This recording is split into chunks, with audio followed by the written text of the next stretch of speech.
So let's talk a little bit more about the neurotrophins and their receptors.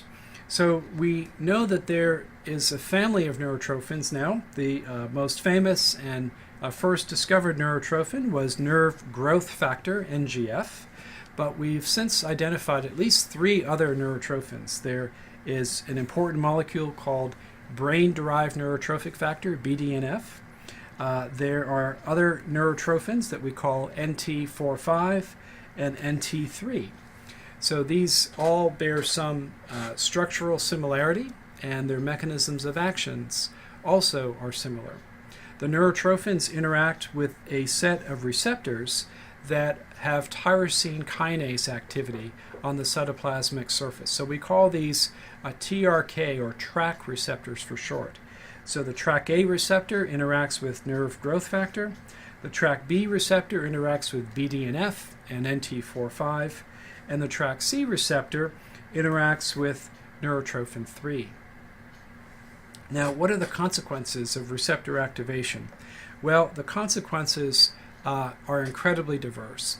And as is usual for receptors that engage metabolic processes, the impacts of receptor interaction with its ligand can be as diverse as the second messenger systems that are present in that neuron. And this is the case for our TRAC receptors. There are TRAC receptors that interact with various kinds of signaling pathways. I won't go through the details of each, but I'll just make the point that the distinctions among these second messenger pathways are what accounts for the differential effects of neurotrophins. Some neurotrophins will affect specifically cell survival. Others will work through a variety of pathways that mediate activity-dependent plasticity and the capacity to respond to coordinated patterns of electrical activity. Other neurotrophin-mediated pathways will have a more restricted effect on the survival of individual neurites, that is, individual axon collaterals or dendritic branches. Or some of these pathways might influence the transcription of genes that allow for the further differentiation of the neuron. Well, these neurotrophins and their receptors are a picture of the signaling that takes place after these neurotrophins have been processed and differentiated through post-translational modification. But before that happens, these neurotrophins interact with another receptor that we call the P75 receptor.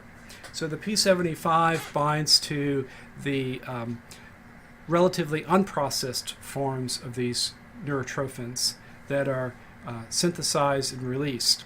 The processing happens after they're released and as they interact with enzymes and proteases that are present in the extracellular spaces. This P75 receptor interacts with the relatively unprocessed form of the neurotrophins, which is what we find when they are newly released into the extracellular spaces. Thereafter, they can be processed and cleaved in various ways, modified by enzymes and proteases that are either bound to the surface of membranes or present in the extracellular matrix. The consequences of P75 activation likewise can be diverse. One can impact the growth of axons and dendrites. One can impact either promoting the survival of the cell or activating the genes that result in the death of the cell through the process of apoptosis. So again, diversity of second messenger systems as a consequence of the interaction of the neurotrophin and its receptor. Now, some of these neurotrophin effects are actually taking place in the cytoplasm and even in the nucleus of the neuron. So there must be some means by which the signal can process in the retrograde direction from the growth cone or the developing synapse back to the cell body. So how does that happen? Well, we now have a increasingly detailed understanding of how the neurotrophin and its receptor can become internalized and then associated with the transport machinery that allows that internalized structure to be shipped back to the cell body, where the neurotrophin and its receptor can mediate additional impacts on the growth and differentiation of the neuron. Well, this can happen as neurotrophin interacts with its receptors, and this complex then engages a set of scaffolding proteins that can internalize this receptor complex, forming an endosome that can then affiliate with the molecular motor along a microtubule network that allows this complex to be translocated back to the cell body.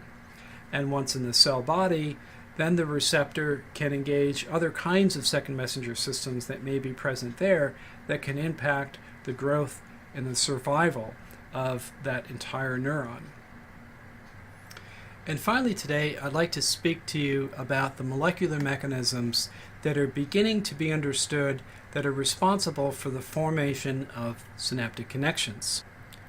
Well, this begins when a presumptive presynaptic element is recognized by some postsynaptic target site.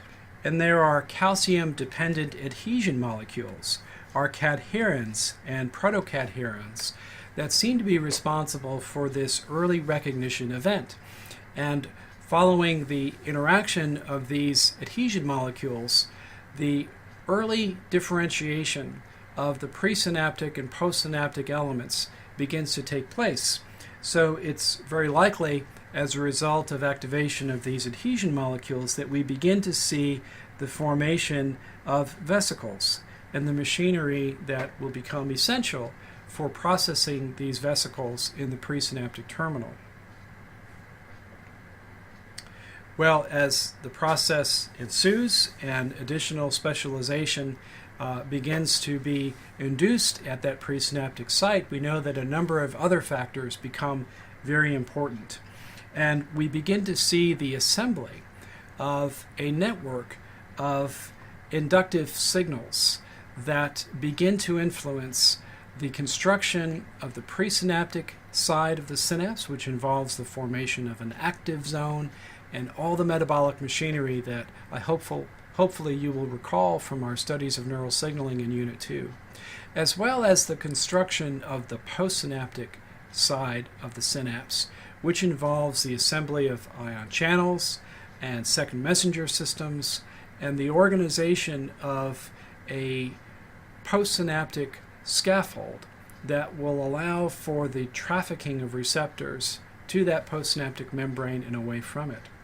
Well, we know something now about some of the molecules that are involved. There are additional families of cell adhesion molecules that are important. Efferent signals become important. And one very important substance that seems to have an early impact on this stage of maturation is called neuroregulin.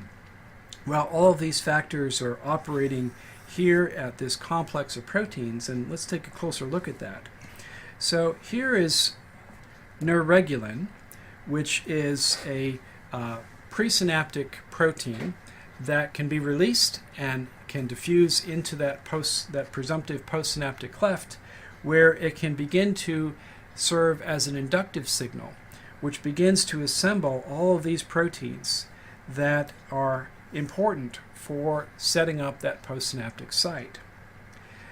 Eventually, two other molecules become very much involved, one called neurexin on the presynaptic side and neuroligin on the postsynaptic side. On the presynaptic side, neurexin is important for beginning to build up this active zone where synaptic vesicles begin to interact with snare proteins and other important proteins, including synaptotagmin, which is that molecule that detects the presence of presynaptic calcium.